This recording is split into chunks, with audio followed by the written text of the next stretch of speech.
We are downstairs in the Dante's Green Room in Portland, Oregon, shortly before we start taping the new special Beer Hall Putsch. What's a putsch?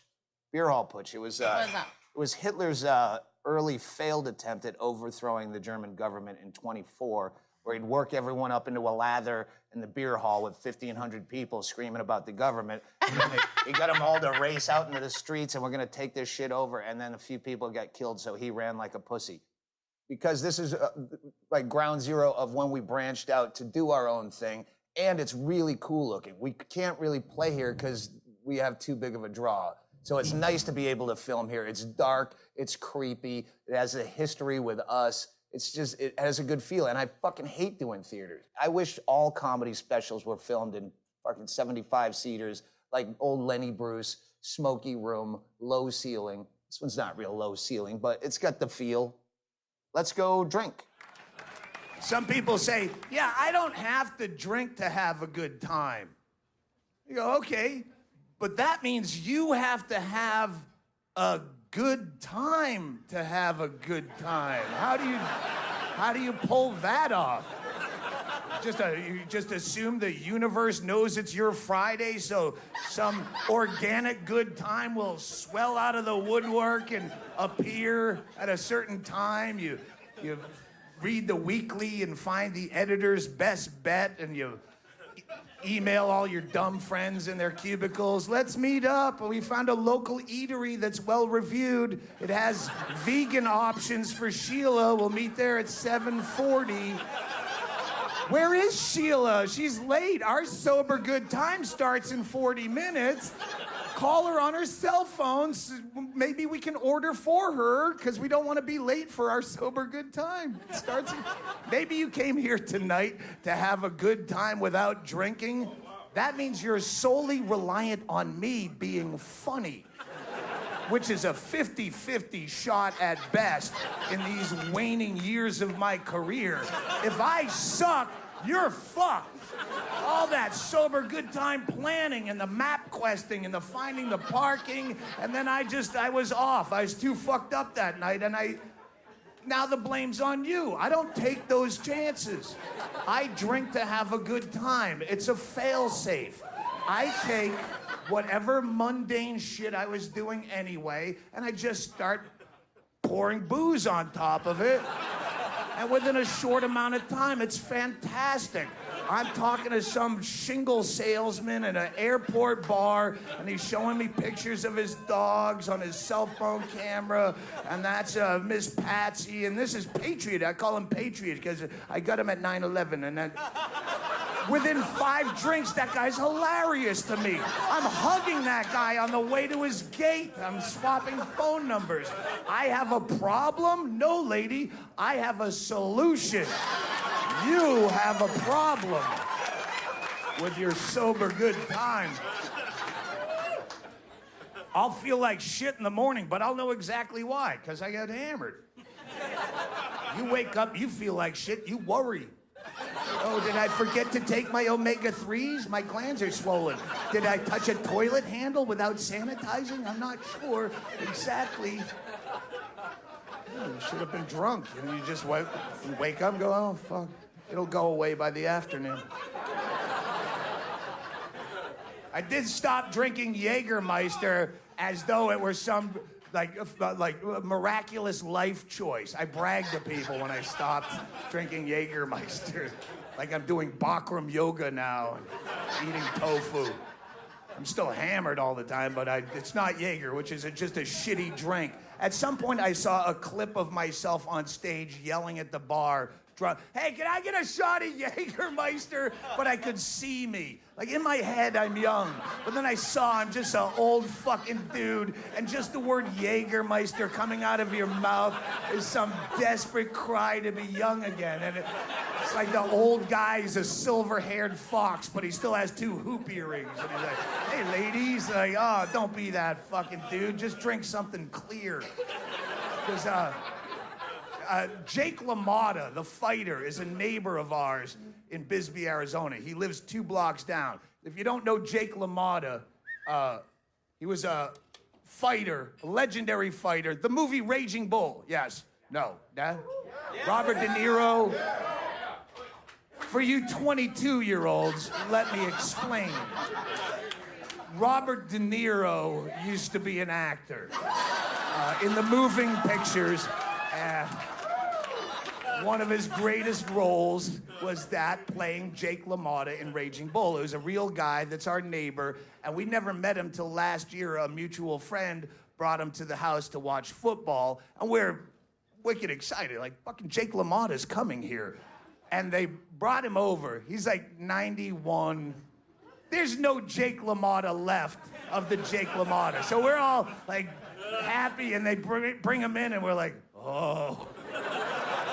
Like, for a boxer my age, they're fucked up, and he's twice that. So they bring him in, like, he's fucking up. They have him by one elbow, 91 years old, and they plop it on the couch like an eggplant. We're like, hey, Jake LaMotta's here. And he's got a trophy wife who's 30 years his junior, which means she's still in her 60s. So the trophy is a bit tarnished at this point. It's no Stanley Cup anymore. It's more of a bowling trophy. And she's a very sweet woman. She has all the characteristics of trophy wife. She has bleach blonde hair, and the 60-year-old tit job is forced up so the good parts are showing through the top. And you go, okay, and she's very sweet, and she's trying to distract from... Jake LaMotta doesn't know where he is. He doesn't know he's watching football. He's confused on the couch. The only time he showed any cognitive recognition of his surroundings, I saw him scrambling with his cigarettes and fumbling and looking to the door like, who will walk me out so I can smoke? And I said, it's okay, Jake. You can smoke in the house. And he went, That's how fucking deep cigarettes get you. Nothing else. He said, Then straight back to confusion. So his wife is very sweet, and she's talking to me and Bingo. I can't believe we've lived here so long and we've never met, and it's so nice. And at some point she says, you know, Jake and I are doing a play on Saturday night at the Central School in Old Bisbee. We'd love it if you come. I wrote it myself, she says. Oh, really? All by your little lonely. That fucking half cadaver on my couch didn't chime in with some of his great ideas on how the script should be written for the arc of the story. And normally you would have to stun gun me, cattle prod me to get me into a play. I'm not interested until I spend an hour and a half with Jake LaMotta at my house. That's gonna be live on stage. I'm not missing this for the world. And we went, and it lived up to every awful expectation that we had. It was so tragic. She wrote it herself. It's called Lady and the Champ. And she wrote it, so thank God it's mostly her, and she has an acoustic guitar, so she'll tell some stories and anecdotes, and then sing some show tune kind of things. In the corner stands a boxer and a fighter by his... And you're like, oh, God.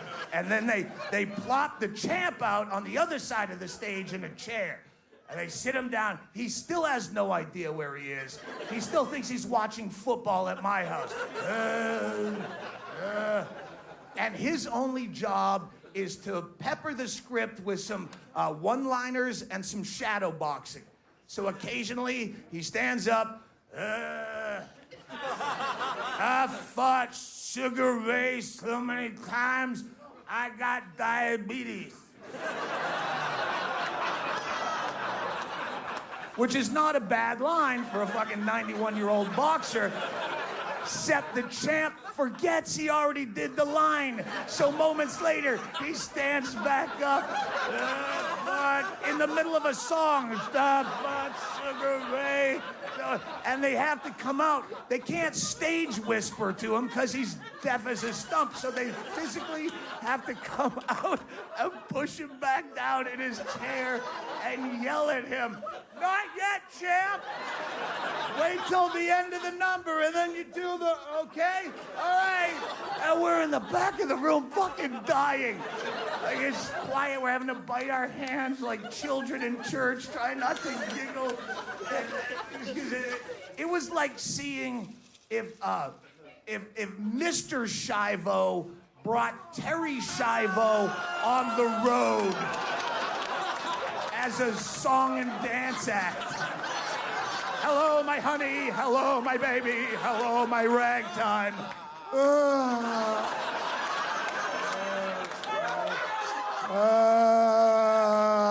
Thank you. Terry and I will be selling merchandise after the show.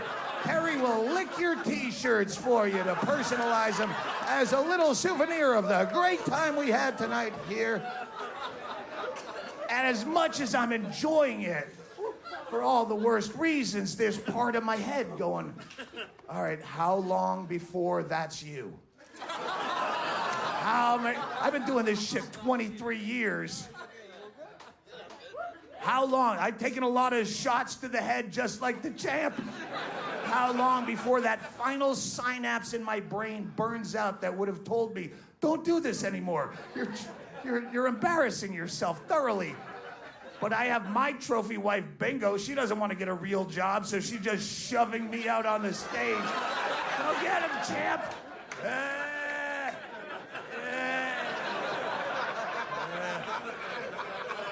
Jägermeister.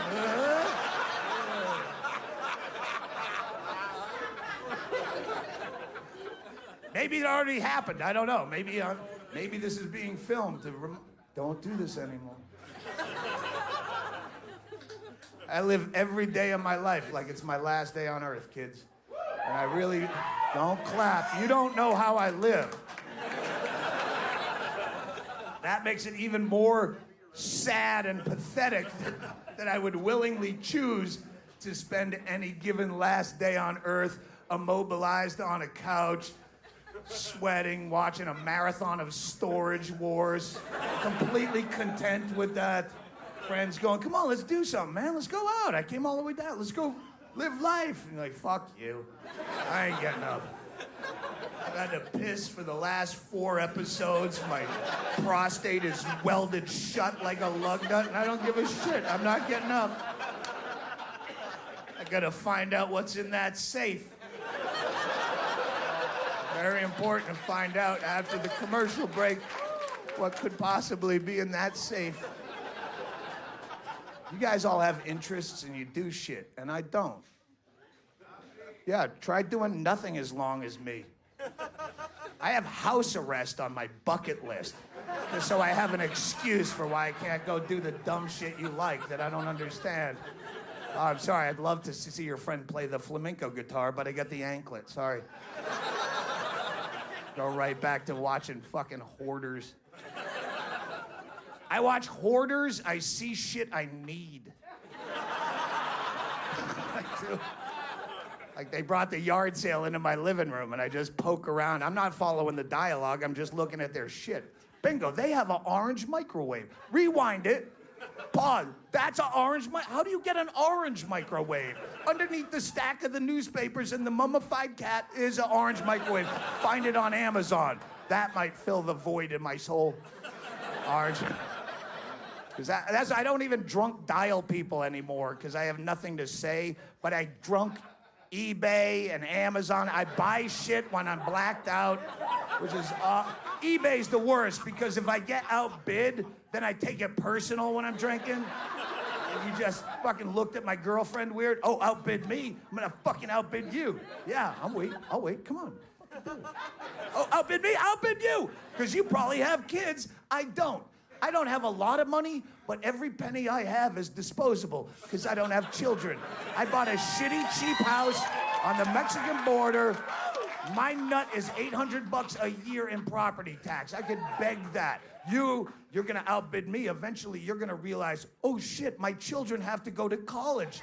And I'm gonna realize, oh shit, I need a vintage pachinko machine in my house for some unknown reason. Outbid you, you lose. I'm a giant winner somehow.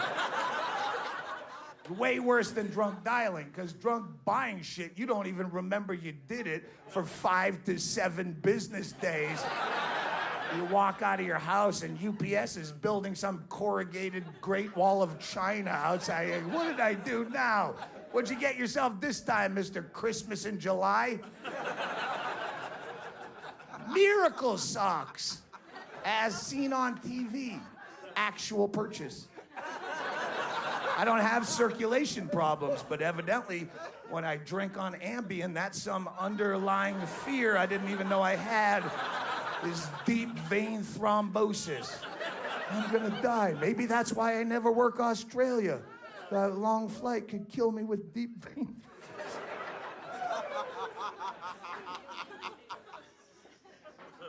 I have no fear of death, except I hate waiting for it. Come on. I beat cancer. I never had it. That's how I beat it. Oh, you survived it. I beat the fuck out of it by not getting it. I've courted cancer every day of my life. I have done everything but fucking paid cancer's taxi fare to my hotel. Won't show up. That's beating it. You survived it. You're like tied. I get the #1 seed in the bracket over you, survivor. I'm a winner. But there is an afterlife, and if I can give you any hope in this show, I have definitive proof of an afterlife. I didn't get weird or go religious on you. I'm not saying there's a God. I don't know what the afterlife entails. But here's the proof. My mother killed herself in 2008. Don't worry, this is a fun story. It was the best death you could ever be part of. She was dying of emphysema at 63. Her brain was still with it, but she was drowning in her own fluids. She's being permanently waterboarded by 45 years of cool milds. She can't take it anymore. We knew it was gonna happen when she made the call. I can't do it. I'm like, all right, Ma, we'll do what we can. All right, Ma's gonna kill herself. I don't know what to do. That's okay. We know it's gonna happen, but when you say we're gonna do it, I'm not gonna go buy you a fucking shotgun. Oh, have fun, Ma. So I don't know what to do. I don't kill people. It's not something. I fantasize about it. If my mother were Nancy Grace, I'd have been all over it. I have plans, but my mother was a great person. So I'm like, how do we do this right? So I called my lawyer. I have 3 lawyers. We're Jewed up big with lawyers in LA for this shit, all the camera people and recording contracts. Then I have my local Bisbee attorney that helps me with, I got married when I was 20 and I had 24 years of marital bliss till I remembered, oh fuck, I never divorced that girl I drunkenly married in Vegas. That's for another DVD. But then we have our 3rd lawyer, who's a comedy fan. He's our wink, wink, nudge, nudge, Saul Goodman from Breaking Bad attorney. That he handles all the creepy shit. When me and Andy are up late at night doing blow and thinking of call Kirshner, see how much jail time could we go to prison if we actually did this? He's that guy. So I called him knowing he'd hook me up with a doctor on the down low, as we say in the black community as a black person. He gave me the number to a doctor, and I go, hey, my mother's gonna cash out and I don't know what to do. He said, what do you have? I go, I got Xanax out the ass. On the border, you can get all the fucking Xanax you want. He's like, that's no good, that's anti-anxiety. Does she have hospice care? Yeah, she does. Then she should have morphine. Ma, you got morphine? Yeah, I got morphine. All right, she's got morphine. We worked out the dosages and the milligrams, and he goes, if she has 30 of those, that's enough to kill any human being on the planet. She had fucking 90. I'm like, okay, we're good. Okay, we never talked, remember that. Okay, doc. So I'm like, all right, we're gonna do this. First of all, bring her to my house, because she lived in 300 square feet of hoarder paradise, old electric bills with spider webs, all cramped. Like, it's depressing enough if you're gonna help your mother kill herself. But we're gonna go to my house. We'll tidy up. So we set her up with a hospital bed in the living room. She had been AA off and on for my whole life. She had, at this point, been 4 years sober. And I'm like, you're not gonna kill yourself sober, right? You can't take those chips with you. She's like, yeah, you're right. Why would I do that? That's dumb. So she, in her heyday, she was a black Russian drinker. So I set out a mini bottle of Kettle One and a mini bottle of Kahlua with her pills for whenever you're ready, let me know. We laid down ground rules. I said, Ma, if you're gonna kill yourself seriously, you can't do it on Sunday or Monday, because that's football. And that's a dick move. If you can call your own time to leave this planet, don't do it during someone else's planned event. Don't be an asshole. And she did it the Saturday before football. That was great. She came in on Thursday, Saturday night, she goes, it's time. And I'm like, time for what? Like medication? No, it's time. And I'm like, oh fuck, this is real. So I wake up, bingo, like it's going on. We start mixing up White Russians. She decided to make Black Russians White Russians because she thought the milk would coat her belly better for taking all the pills. Like mother till the end. Do you have whole milk? I got skim. Skim will work. I just don't want to throw up the pills. Chicken soup for the suicide. You're so fucking, you're so sweet. So we're whipping up drinks, and I didn't so much assist the suicide as bar back it. Like I'm in there mixing drinks because we're all drinking. We watched Bad Santa together, our favorite movie together. She had a very dark sense of humor. I didn't come from nowhere. My mother used to review porn on the Man Show. She's fucking dark like us. So we watched Bad Santa, and she's trying to choke down these pills. She had a very hard time taking pills. So she just gagging and just getting them down. So I'm keeping a vague count. When she got around 30, little over, I'm like, Ma, that's good. You don't need to do any more. You're fine. And she said, I don't want to take any chances. She was so scared of fucking up. She took all 90. No, we're sitting there in horror going, you're wasting. Ma, they said 30 of those would kill any human being alive. You could leave 60 of them for me and Bingo as our only inheritance, other than the last 17-year-old blind cat you have, Georgia. Yeah, we're gonna have 60 morphines to have spontaneous memorials for Mother every here and again. Remember, Mom? Papa Morphine. Woo! What a great lady. What a crazy old bitch. No, hoarder till the end, all fucking 90. And then we fucked with her hard. I remember her last words as she's coming in and out, because we're just goofing on her as she's doing this, as she's fading in and out. I didn't even know if she'd respond. She was just hammering cocktails. And she's laying there, half in, half out, with a White Russian on her chest that she'd occasionally get to her mouth and it'd spill. You know when you come off the wagon, you hit it fucking hard. And it's pretty bad when you're trying to keep up drinking with an 83-pound, 63-year-old woman. And I go, wow, you're really knocking those back, Ma. And she goes, there's times to be dainty and there's times to be a pig. And we all laugh. And this is Mother's problem throughout her life. She was a funny lady sporadically, but when she would get a laugh, she would just hammer it and over-tag it and repeat the joke. Like, I can keep getting a laugh off the same joke, and it would ruin the joke. And when we all laughed at there's times to be a pig, I saw her go into, and I go, shut your fucking mouth. Those are perfect last words. You're not gonna ruin this joke. Cut the mic on Mother. And then we just roasted her as she fell in and out. We just did a Friars Club roast, making fun of her and making it a fun, dark suicide. Ma, wait, they found a cure. I love you. Fuck you. I was a bad mother. I love you. At one point, I remember I said, Ma, if there's any kind of white light situation, that other side that you get to, if you can communicate with us Houdini style, see if there's any way that you can make the Saints cover 8 points at Oakland tomorrow. Because I have money on the game. And they did. The Saints fucking blew them out. October 12, 2008. The Saints won 34-3. I'm not saying that's proof of an afterlife.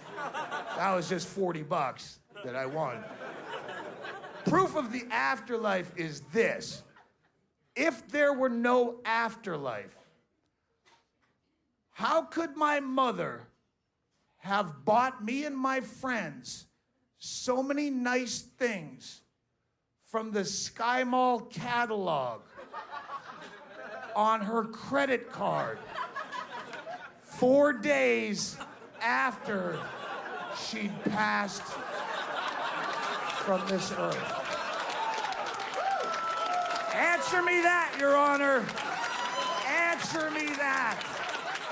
In fact, I'd like to enter these credit card receipts into evidence against the advice of my attorney. Look at that. 4 days. I had to swear on your Bible just to testify in my own defense. Your silly fake Jesus only lasted 3 days before he ran out of that cave like a pussy.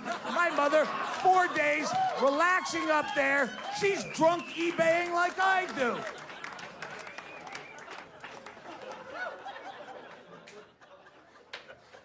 That last piece of that story has special meaning to me because in my entire career, that's the only chunk of material I've ever had that had a statute of limitations before I could comfortably tell it on stage. 3 years statute for credit card fraud. After that, fuck you. Mother didn't want some silly gravestone. That doesn't do anything. Mother wanted me to have a voice-activated, remote control R2-D2 doll.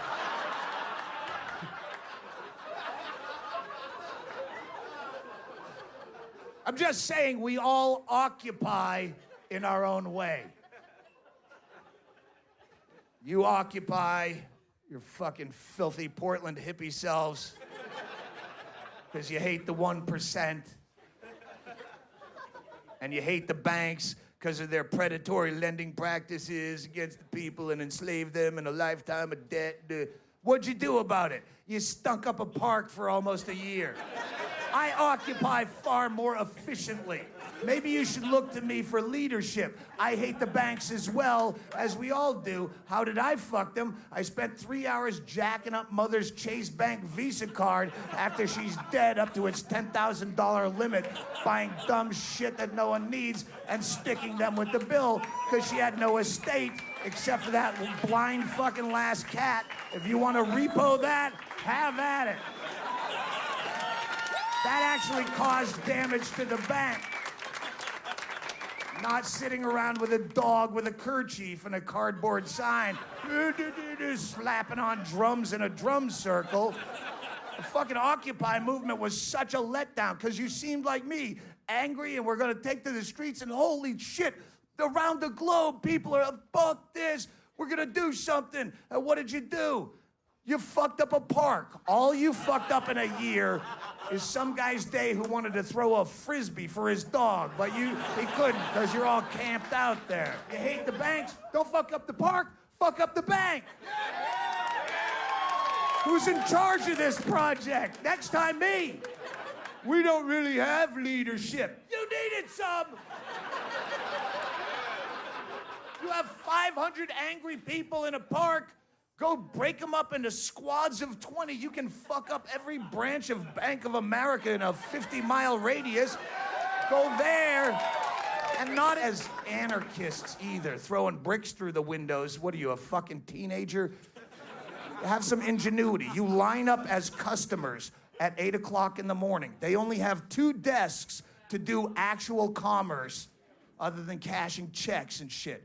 You clog up those 2 desks as bogus customers, sit down, cross your legs, apply for frivolous loans all day long. That's a lot of paperwork for every frivolous. Yes, I need $1 billion for an ant farm. Sharpen some pencils. That's a big stack of paperwork. I'd love some coffee. You comb your dreadlocks over to one side, put on your $3 Salvation Army suit, and you clog up all their time. Or you could deny me the right to apply for the loan, and then I sue the fuck out of you for discrimination, causing even more damage to your bottom line, rather than just sitting out there in a park getting tear gassed by cops. What does that do? What are you accomplishing? I got it on tape. Police abuse. Yeah, police abuse people. That's how it works. You're never gonna win. Yeah, well, you're gonna fight that, and eventually they'll go, it was justified. I was laying there. I'm paralyzed. I was face down in the park. They tased me. Justified. Yeah. Why aren't you the cops? That's a better idea. You had a fucking year in a park. The first week of Occupy, you should have culled everyone with no police record out, made them go apply to be police. You'd have had people that have gotten through the academy. They're in the works now. They're moles on your side. They're sitting in there in a riot helmet with a Bluetooth underneath the Star Wars helmet, calling you in the park, giving you heads ups. Hey, Kevin, you might want to put on a gas mask around 7:45 a.m. You know what I'm saying? Thanks, Shane, but we're already wearing gas masks because we haven't showered in 7.5 months, and Angela's snatch is really starting to reek up the pup tent something ferocious. But keep fighting the good fight. Power to the people. Good Christ. You could have done so much with that. There's a fucking million ways you could have been clever. I love. That's why I love like WikiLeaks and Anonymous, because they're actually in there. They're fucking with the system. They're not sitting around chanting, slapping bongos. Bradley Manning didn't get to release all that information by sitting in a drum circle. He had to get inside. That's why you should fucking read up on Scientology, and I'm serious. Scientology is brilliant. If you read this book, Inside Scientology, it's a breakdown of how that evil motherfucker created that religion in a modern time. Every other religion people believe in, you only believe in it because all your ancestry did. This guy had to create this and sell it to adults recently. Yeah, it's as stupid as any other religion, but how did he do it? How did he create this Leviathan? Read this book, Inside Scientology, and apply those evil tactics to Occupy, and you have a fucking winning recipe. You follow L. Ron Hubbard's intimidation, infiltration, harassment, blackmail, complete abuse of the legal system, where you just turn a crossed-eye stink look at Scientology and they'll sue you into poverty. You use that for good. You know what L. Ron Hubbard didn't have in his master plan for world domination? Drum circle. It doesn't do anything. You see that? No one wants to hear that. It's annoying as shit. You had enough time in a year to learn how to play real instruments. You could have had a whole New Orleans-style jazz swing band that people want to hear. Boom, boom, boom, boom. But instead, what? I'm not against you. I appreciate the passion. I don't know how anyone who has a cause in life where they put that much time and effort into trying to change something, how do you pick one thing? How do you wake up in the morning and look at the billions of things that suck on this planet? You log into your Yahoo News and it's just countries you didn't even know were countries have problems you didn't even know existed. How do you pick one sliver of that and decide that's the one we have to print up t-shirts and have a car wash? I would be so confused. I want to make change. How do you pick something if it hasn't affected you? Oh, juvenile diabetes? Well, I don't know, but I have lots of free time during the day. I guess I should. Oh, wait, spina bifida. And the guy's right here, and he's uncomfortable to look at. So maybe I'll go with this guy's cause. And clitoral circumcision in the third world? And that, I know that gives me a handy excuse for not finding it, but that's selfish, and I have to stop thinking about me.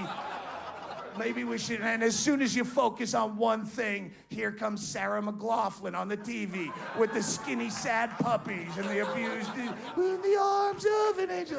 I don't know why animals always seem to trump any human cause, but they do, and now you're telling me about fucking corrective rape, which is some weird thing in South Africa, you know? Corrective rape is where they gang rape lesbians to try to cure them, and I'm behind that just to bring attention to it, because the term corrective rape is such a good comedy reference that I demand a bigger laugh when I mention corrective rape, but no one knows about it, so I want to bring attention to your cause. I just don't know how you pick. If I had any cause over the course of my career that I've bitched the most about, it's overpopulation, which is the root of most of the other problems you care about, anti-children. But I don't know where to send a check. I don't know, like, what do you do? The only solution that I've ever come up with, which I think is great, but no one's gotten on board, incentive-based eugenics. Eugenics was a practice of sterilizing people. Hitler got a lot of the credit for it, but it was actually done in this country long before Hitler even knew who he was mad at. We were practicing eugenics in this country. Eugenics was the practice of forced sterilization of undesirables, which sounds bad. And the way they did it was bad, because they would, first of all, the force is wrong. You don't force people to do things they don't want to do. And B, who decides who's undesirable? They were doing it in this country at the turn of the 20th century, which is the 1900s for a lot of my fans, early 1900s, to criminals, perverts, which is way too vague, the mentally ill, mentally retarded, homosexuals, which makes perfect sense. We don't want them breeding. Little queers running all up and down like gremlins.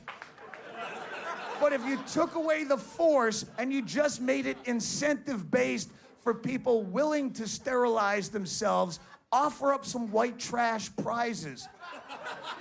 You know, NASCAR pit pass, meet your favorite driver. All you gotta do is snip the sack. Really? Year's supply of Sunny Delight. You want some Sunny D, don't you? All you're gonna do is putty up that front hole, lady. You still have 2 holes left to trick guys out of drinks at the bar. What do we gotta do?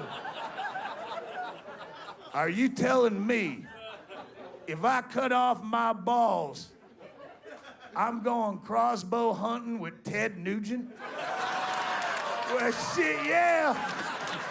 No, sir, wait, no, you don't actually cut off your balls.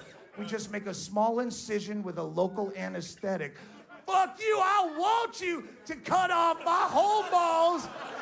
I'm gonna hang them from my rear view mirror like a lucky rabbit's foot.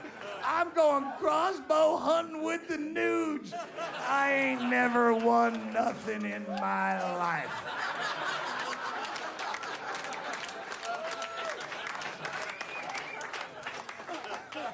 That's a workable plan. You can't argue with that. It just won't happen.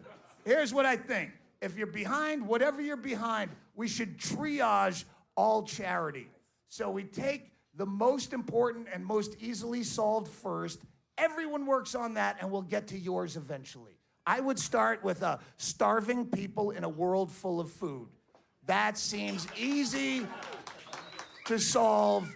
You don't need scientists with lab reports and years. No, there's lots of shit, loads of food. There's just a transit problem. Someone from FedEx, get the food there. We live in a place of fucking horse meat is a scandal. They found horse meat. How dare, oh my God, have you heard? There was horse meat in my frozen processed lasagna meal. How dare they put a more lean and nutritional meat, and now we're gonna dump it by the warehouse fulls in the garbage dumps while people are starving to death. on this planet. That makes no sense. I can solve that. Yeah, take that food and feed the people that don't have it. And then we get down to the next most important, and the wrongly accused, and the torture, and the thing, and the disease, and Occupy is lower, and then Save the Manatees, even lower than that. And eventually, hopefully, in a perfect world, we get down to the bottom, which is Toys for Tots. How fucking embarrassing is it to live in a country where Toys for Tots is an actual recognized, legitimate charity? God forbid little Daniel go through some bogus holiday made for some fake deity without Lincoln Logs. The horror. The horror. That's why they have to have Marines and bikers enforce that shit like henchmen. Because otherwise you just go, fuck you, toys, there's starving people. And then some big fucking crew cut guy, I fucking fought for your freedom. Give me a goddamn Lego for the kid.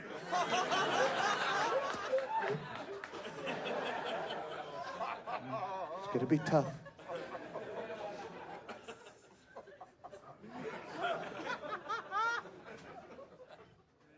Whatever your cause, your charity, or your drive, your effort, audit it.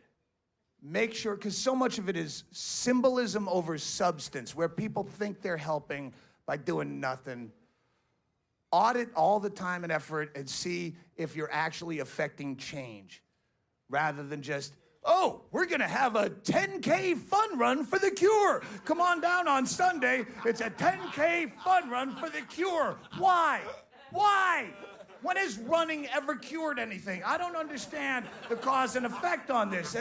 Is that how Jonas Salk cured polio? Is by speed walking around the track down at St. Mary's High School with a wife beater on and a paper number safety pin to his back? Oh, we're doing it for the cure. How are you curing anything? Well, what I do is I get sponsors. And every time I go around the track another time, my sponsor gives me another quarter for the cure. So I gotta go as many times as I...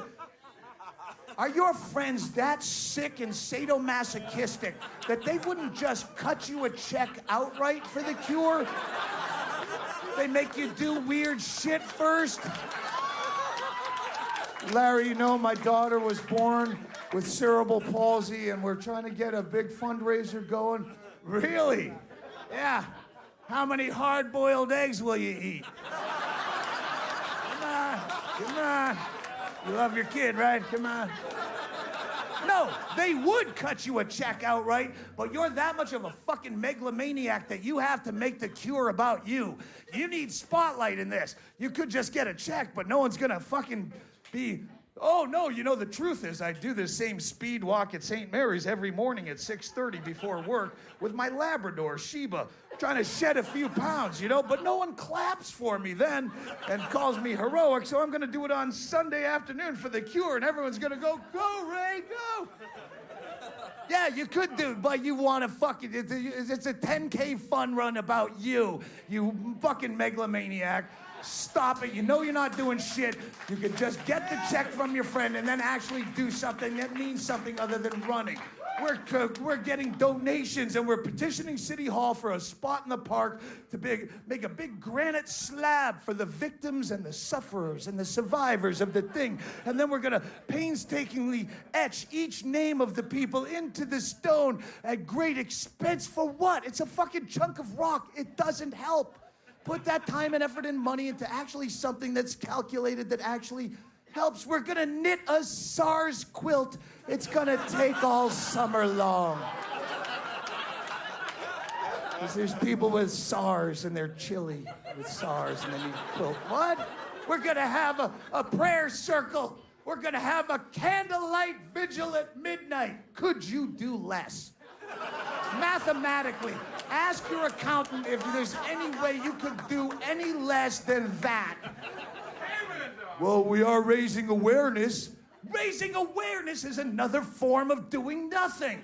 Only now you're making me aware that the nothing that I've been doing is not up to par with the nothing that you're doing for such a noble cause. Why don't you do Mind Nothing for your cause? We'll watch Storage Wars for the Cure, and then we'll both be happy in our impotence, and we'll find out what's in that safe. We all win.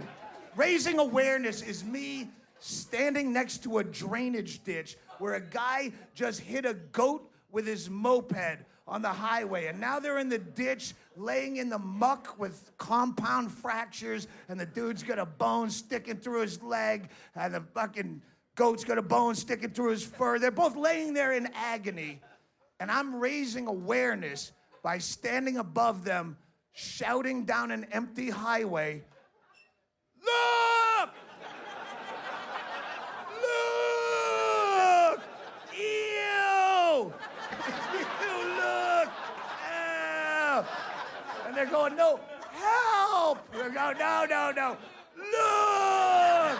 It's way easier to just look." Are you aware of breast cancer? Fucking the entire month of October is Breast Cancer Awareness Month. The entire country turns pink, so you can't not be aware of all your products. You go to the grocery store. Usually I buy the Progresso soup, but this month I'm gonna get the one with the pink ribbon, so I know that I've done all I can to help my fellow man. I don't read the fine print that says 0.00001 cents of every can, up to a very minimal amount, goes to, it actually goes nowhere near a titty ever at all. It goes to more promotional material asking for more money and to give very dubious medical advice where a lot of titties get chopped off that didn't need to because we're an industry, not a charity anymore. I don't read that part. I just see the pink ribbon and know that I'm helping. You've destroyed the color pink. There's no need for that. I like the color pink. And you've ruined it. You see pink, that's all you can think about. I have a pink bedroom. My bedroom is pink. I can't sleep in it during October because you just see the color and all you think about is giant metastasizing titties sucking the life out of some poor woman. Why you fuck up a color? Associate it with something else that's negative. Traffic and weather brought to you at the top of the hour on fucking 6:20 a.m. Hey, traffic sucks again. This is brought to you by breast cancer. And that way, next time you're stuck in traffic, you go, "Oh, wow, fuck, this sucks, but not as bad as cancer. Maybe I should try to help." You don't fuck up a color. Do you watch football? This is where it went too far with me. The National Football League participates in Breast Cancer Awareness Month. First of all, why is it Breast Cancer Awareness Month rather than Cancer Awareness Month? I assume if you cure breast cancer, that would cure ass cancer and face cancer and shit cancer. It's cancer. 'Cause titties sell tickets, stupid. Okay, I forget the marketing angle. Maybe you're right on that. Still, the National Football League participates with the pink gloves and just pink on the players, where if you think football is stupid, you're right. But it's my stupid. You have your stupid. You can judge me in sports. You have your own stupid. You play World of Warcraft or you do Renaissance festivals. You fucking win Brian Doyle Murray lookalike competitions. You grow organic apples and sell them at the farmer's market. You learn how to speak Italian on the Rosetta Stone so one day you can impress your friends by ordering in Italian at a restaurant and the fucking waiter at Olive Garden looks at you going, "I don't know what you're saying, dude." Whatever you do, football is my stupid. That's what I do for a few hours on a weekend in the fall to forget how much I hate myself.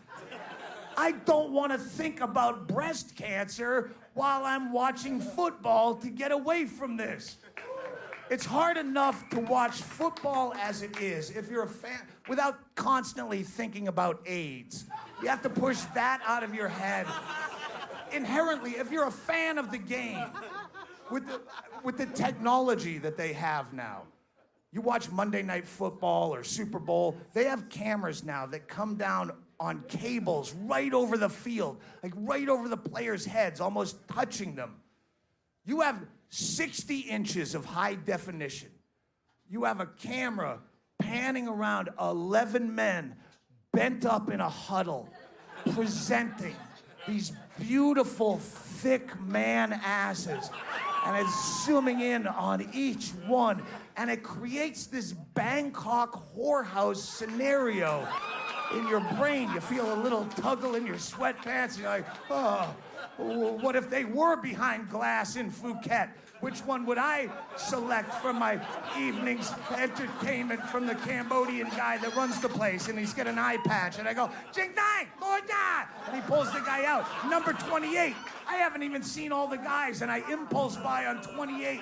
He's a halfback with these sinewy horse haunches, leaning into me. And in my mind, before I can make a rational decision, I've already leaped over the railing at the field. I'm streaking butt naked across the field, wearing nothing but I'm wearing an 1800s nightcap that's striped with a pom-pom. I don't know why that. But I'm wearing flip-flops because they make you run funnier. But my dick is slapping up and down against my belly. You make your dick however big you want it to be. It's your fantasy. Have your dick slap in your chest. Have your dick take a tooth out on the way to the huddle. It doesn't matter. Just get to 28 and yank them out of the huddle and pin them to the ground. Hold them down with one elbow. Peel those. They wear these little Lycra pants. They're so fucking gorgeous. And you just peel him off him. He's sweaty. They're just gonna slide off like a wet Band-Aid. Don't fuck with the jock strap. It's no obstacle to the asshole. You're wasting time. Plus, the little straps keep the ass cheek up and focused. Steam comes off his ass. Get your face in there. You huff that steam. You huff it like a gassy rag. Inhale his essence, and you peel those ass cheeks apart with your thumbnails like you're cracking a cage-free, farm-fresh egg, and you take your dick. Don't stab him with it right away. Tease him with it. Here we go. In and up. Asshole to tailbone, people. Asshole to tailbone. Watch him struggle. He knows it's gonna happen. He doesn't know when. Oh, asshole to tailbone. Pull on his face mask a bit. Twist his neck. Pull on his dreadlocks. And these are not Occupy Wall Street dreadlocks, by the way. This is a black dude. This is straight up racism. This is a hate crime. Because you are pretty sure that your ex-wife used to fantasize about this guy doing similar shit to her. You knew it. Oh, yeah. You want to do that to my wife, you'll never get a thicker boner than that angry, racist, jealousy boner. Veins are coming out of the head, and nothing makes you crazier. And when you get that boner, you just jam it in him like a fat salamander, and you ride, you do that porn angle where you bend your dick down and do deep knee bends so you can look at the people. You have 55,000 people are now out of their chairs on their feet chanting for you. They love you. They're like, fuck that guy. Fuck that guy. This is his home field, and they're on your side all of a sudden. Fuck that dude. Yeah, they're spilling beer. You feel the rubber start to slide off of you, but you don't give a shit. This is my day. They love me. I'm gonna launch rainbows of cum into this broken motherfucker, and you do. You're not even done coming when you pull out. Your dick's just still fire hosing, swaying back and forth, getting rid of the last of the spurts, and you have an end zone celebration dance that you've worked out in the hallway mirror all season. Little old school icky shuffle thing. And you spike the ball right next to his head. He's blubbering like snot bubbles and crying. He's not even making an attempt to get up. His asshole is still dilated. He's spasming. His asshole is winking like a cyclops in a rainstorm. He's trying to regain its original shape. One milky tear is dripping down the taint. It's crying for you.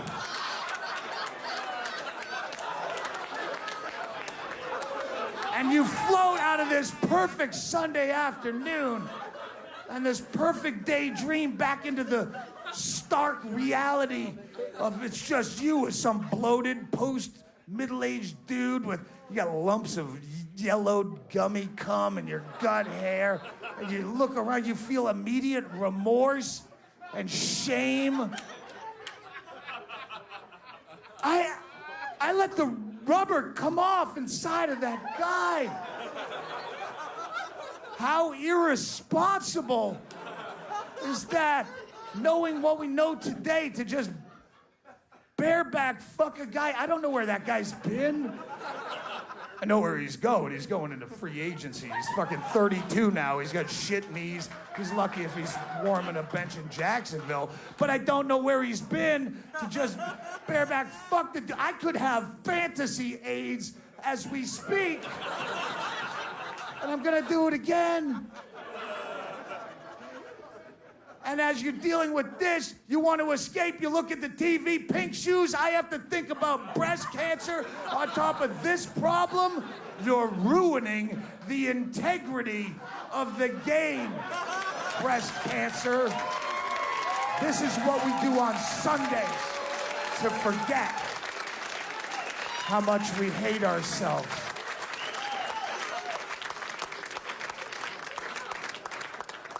And I don't, I hope I didn't ruffle any feathers. But as an openly gay comedian, I feel a responsibility to talk about a lot of issues that, what are you gonna test me? You don't know if I'm lying. I can be as gay as I want to be up here. Fuck you. Are you gonna strap me to a chair and blow loads in my face to see if I'm fibbing when I say I love it? I'm gay if it needs to be. I'm gay, I'm fucking gay. And you should be gay as I come out of the closet all the time. It's something fun for me. Do it all the time. I'm not saying lie to your friends and family or lead a fake life, but if you're just in some bullshit social situation around people you don't know, if you can drop the errant I'm gay in a conversation, not revelatory, like, I have to tell you. Just drop it as an aside. Is it just you and your girlfriend for breakfast? Oh, that's not my girlfriend, I'm gay, but it's just two of us. Is it a buffet or can I order off the menu? Just drop in, if everyone was just someone, oh, I guess they're just gay. Because here's the thing, I love homosexuality, I defend it, but I hate fagginess. Because it's aesthetically unpleasing.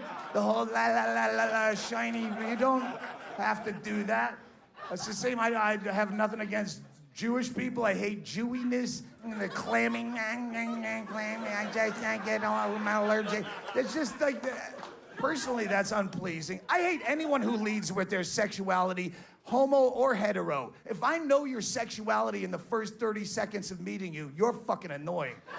Heteros are the same way. If you have naked lady mud flaps, or you go, oh, after your show you want to go to Hooters, or you just watch the game for the cheerleaders, just go into a basement and jerk off, you fucking teenager, 13-year-old, and then come back when we can have a regular conversation. So it's not, that's why I like to come out of the closet as just a normal dude. A guy on the plane going, yeah, I remember when stewardesses used to be hot, now they're all fat. And you go, yeah, I'm right with you, buddy. I fucking, thank Christ I'm queer, because they are fat as shit. But just because maybe somewhere around you, when you just drop a normal I'm gay in a conversation, there is an adolescent kid who's just coming to terms with the fact that he's gay and he's fucking terrified. Not only just being gay, maybe he thinks he has to jump out of the cake and ride a fucking float, assless chaps, icecapades gay. And he hears you say it just like a normal dude, I'm gay, and he goes, oh, I can do that. I can be just regular Anderson Cooper, Todd Glass, Joel Osteen, faggot, and you give him courage. And it's in the Supreme Court now for gay marriage, and I hope you get it. Get the right to marry, and then don't. It's important to get the right. Not just symbolically, but sometimes you have to be married to game the system. You need the insurance, you need the inheritance, you need to pull the plug. Maybe you just need to get someone cool into the country. You know? So you need it for that, but don't if you don't have to. It's kind of like the civil rights movement where black people had to fight for the right to eat at the same lunch counter. Once you won that right, I hope you didn't. You guys are fucking racist. Why would you support his business unless you're just trying to fuck with him and show up just because he doesn't want you, which I understand, and maybe that's where you started not tipping. If so, every tradition has to start somewhere. Let's just hope it was for a good cause. Have a great night, Dante's Portland. It was nice to be back. I'll see you soon. Have a good night.